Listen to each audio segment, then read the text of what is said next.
চিপাঝাৰৰ কানিদল অমৃত সৰোবৰক লৈ তীব্ৰ বিতৰ্কৰ সৃষ্টি হৈছে। অমৃত সৰোবৰ হীৰা সম্প্ৰদায়ৰ লোকে দখল কৰাৰ অভিযোগ। ৯৬ বিঘা মাটিত নিৰ্মাণ কৰা হৈছিল আদৰ্শ অমৃত সৰোবৰ। বিধায়ক ডক্টৰ পৰমানন্দ ৰাজবংশীৰ উদ্যোগত এই প্ৰকল্প হাতত লোৱা হৈছিল।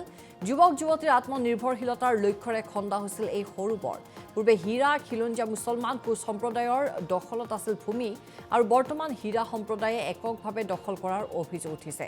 প্ৰৱেশ পথত তলা নিশা মাছ ধৰাৰ অভিযোগ।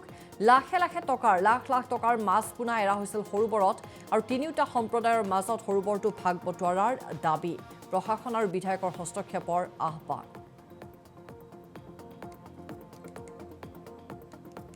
যিখিনি জানিলোঁ, মই সৰুৰ পৰা ইয়াতে জন্মগ্ৰহণ কৰা আমাৰ শিঙিমাৰী আৰু কানিদল গাঁও একেলগতে আছোঁ আমি। আৰু গোটেই ইয়াত আমাৰ তিনিটা সম্প্ৰদায় মিলি আছোঁ।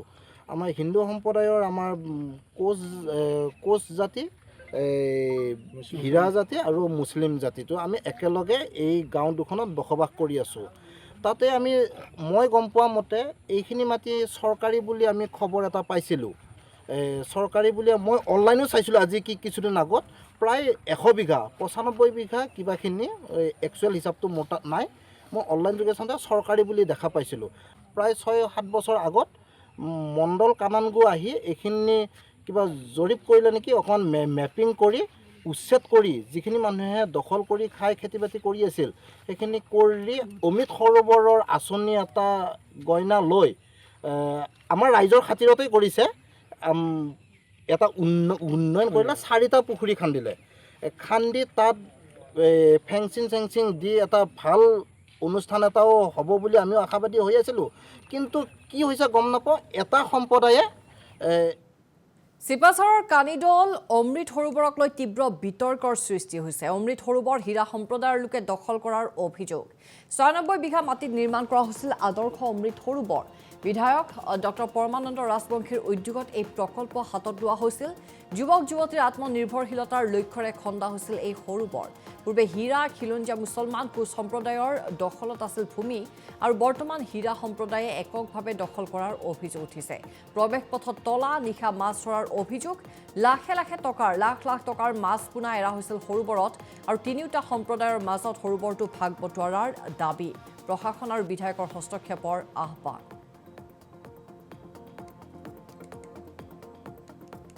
যিখিনি জানিলোঁ, মই সৰুৰ পৰা ইয়াতে জন্মগ্ৰহণ কৰা আমাৰ শিঙিমাৰী আৰু কানিদল গাঁও একেলগতে আছোঁ আমি। আৰু গোটেই ইয়াত আমাৰ তিনিটা সম্প্ৰদায় মিলি আছোঁ।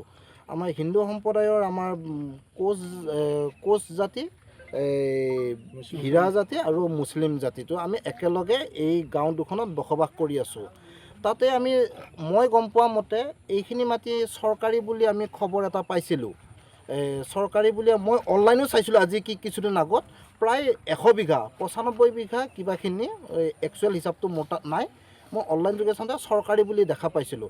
প্ৰায় 6-7 বছৰ আগত মণ্ডল কানানগো আহি এইখিনি কিবা জৰীপ কৰিলে নেকি, অকণমান মেপিং কৰি উচ্ছেদ কৰি যিখিনি মানুহে দখল কৰি খাই খেতি বাতি কৰি আছিল সেইখিনি কৰি অমৃত সৰোবৰৰ আঁচনি এটা গইনা লৈ আমাৰ ৰাইজৰ খাতিৰতেই কৰিছে। এটা উন্নয়ন কৰিলে 4টা পুখুৰী খান্দি তাত ফেঞ্চিং দি এটা ভাল অনুষ্ঠান এটাও হ'ব বুলি আমিও আশাবাদী হৈ আছিলোঁ। কিন্তু কি হৈছে গম নাপাওঁ। এটা সম্প্ৰদায়ে